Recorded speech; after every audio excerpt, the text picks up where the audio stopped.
Hi, I'm Steve Tinter, President and General Manager of Cook Brothers.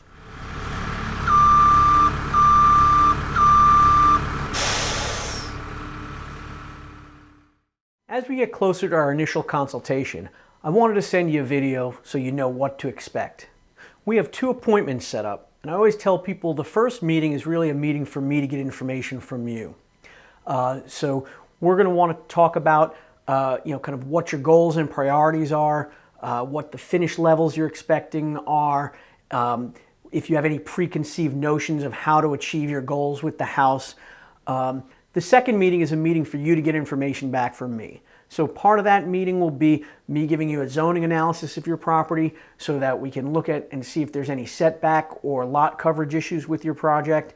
We'll also look at ballpark estimates for the work that we discuss. All I can really do at this early stage is give you ballpark estimates. I can't give you a firm fixed bid price till I know exactly what it is we're building, and we'll do that in our next step, which is our design phase.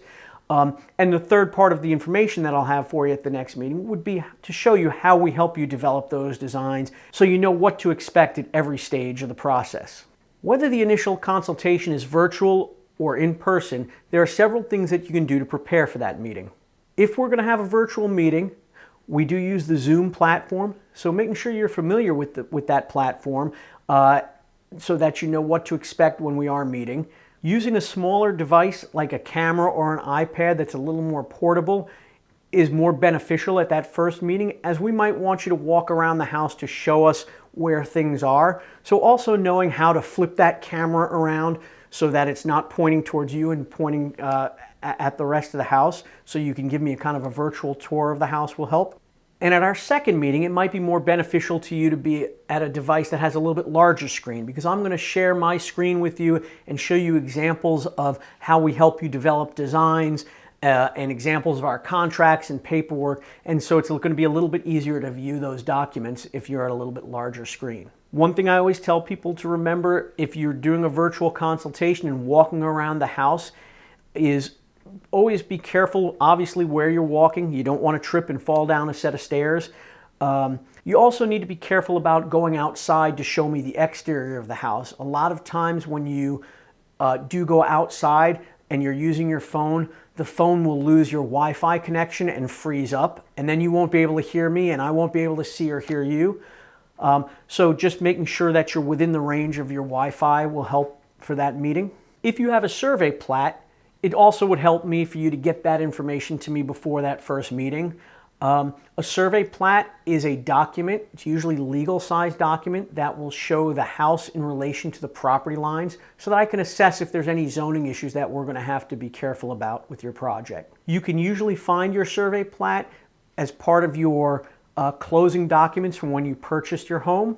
If there's not a copy of a survey plat in with those documents, you can also look at the summary page of all the different fees that the lender had charged you for closing your loan and see if they charged you for a survey plat or survey work or plat.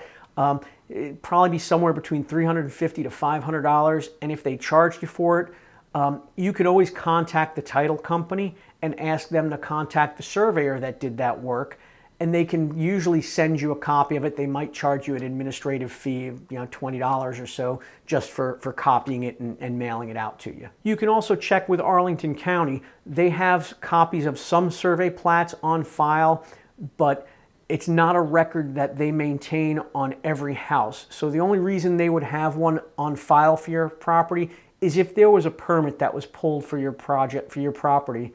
So the only reason they might have one on file is if there was a permit pulled on your property at some point in the past that they still have the records from. Also, as you show me around the house, there's a couple of things that I'm going to want to look at. So if you wanted to locate those prior to our meeting, that would be great. The first thing would be we'd want to look at your electrical panel. We want to see what the capacity is on that. So we want to see if there are any empty breaker spaces that are in that panel.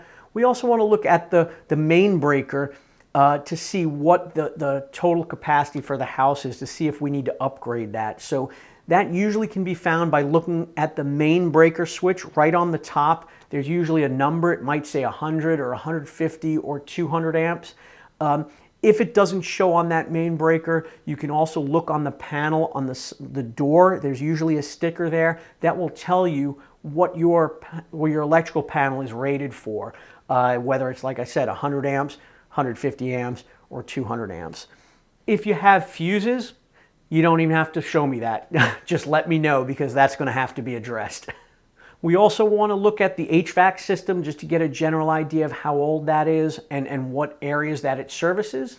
And also, if possible, we like to see where the main plumbing stack is. So that would be a 3-inch drain that all the toilets in the house tie into. Now, sometimes we can't find that if you have a finished basement or a bathroom in a basement. Sometimes that pipe is hidden inside of a wall, and so you can't see it.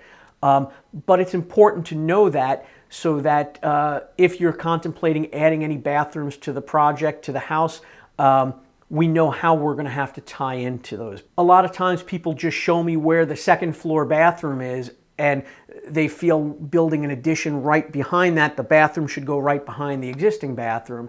And unfortunately, we can't tie into plumbing at the same level. We're going to have to go down to the basement and tie into that main plumbing stack. So knowing if we're going to have to tear out some finishes to access that pipe is going to help me to develop prices and know if I need to include that in my ballpark estimate. We're also going to want to talk about some finish levels for the project at that first meeting. So it's okay if you haven't thought about those. We can make some default selections and assumptions for you. But if you're looking at Pinterest or Houzz or online, and you get a general sense of what type of cabinets or countertops or appliances or bath fixtures you like, looking at those things before we meet will also give me a general idea and know where to place those allowances for those products when I work up my pricing. You'll also want to start thinking about timing for the project. Is there anything driving when you wanted to have the work done? If you have a home equity line of credit, or you're closing on a refinance and you need to get that work started sooner than later, or if you have a child that's due, that might impact when you'd want to start. So we'll want to talk about that as well to make sure that it's a good fit for both of us and that we can accommodate your time frames. You also want to start thinking about where you are and your comfort level is of where you want to be as an investment level in your home. I'm going to be able to provide you ballpark estimates and tell you approximately what the work is going to cost, but you have to know where you want to be with the project and the budget for the project and what you're comfortable investing into the house.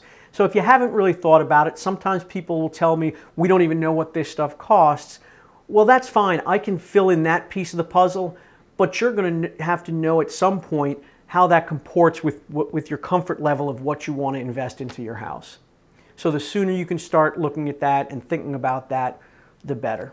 We're going to cover a lot of ground and talk about a lot of different things, and I'm going to give you a lot of information at both those meetings, which is why we want all decision makers that are going to be involved in the project to attend those meetings if at all possible. Again, each meeting is going to take between an hour and a half, and if something comes up between now and when we meet where one person or the other can't attend that meeting, please just give us a call. You can let us know, and we'd be happy to reschedule those meetings for you so that everybody has all the information and is all on the same page. Thanks a lot for calling us, and I'm really looking forward to meeting with you and starting down the journey together.